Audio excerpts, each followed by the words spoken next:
अध्यक्ष महोदय, देतो देशाच्या सर्वोच्च न्यायालयाने तमाम आदिवासीच्या दृष्टिकोनातून एक महत्वपूर्ण निर्णय घेतला 6 जुलैला आणि राज्यातील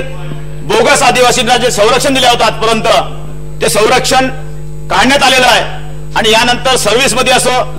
किंवा मग राजकीय पक्षामध्ये असो किंवा राजकारणात असो समाजकारणात कुठल्याही क्षेत्रात असो ज्या ज्या क्षेत्रामध्ये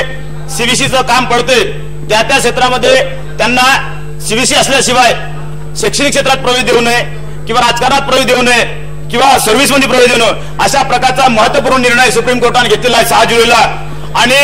6 जुलैला निर्णय घेतल्यानंतर आदिवासी विकास विभागाने 17 जुलैला एक निर्णय काढला की एमबीबीएस किंवा बीएमएस किंवा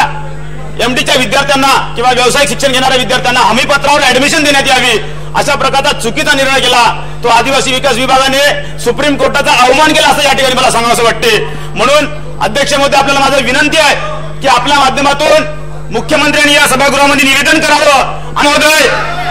अध्यक्ष महोदय, 2000 कायदा होता, 2000 साली कायदा काढला होता की ज्यांनी 1000 रुपयाचा दंड द्यावा, परंतु महाराष्ट्र सरकारने आजपर्यंत मागच्या काळातलं सरकार असेल की कुठल्याही सरकार असेल त्या सरकारने आजपर्यंत कुठल्याही अधिकाऱ्यावर ज्यांनी चुकीचं सर्टिफिकेट दिलं ते सर्टिफिकेट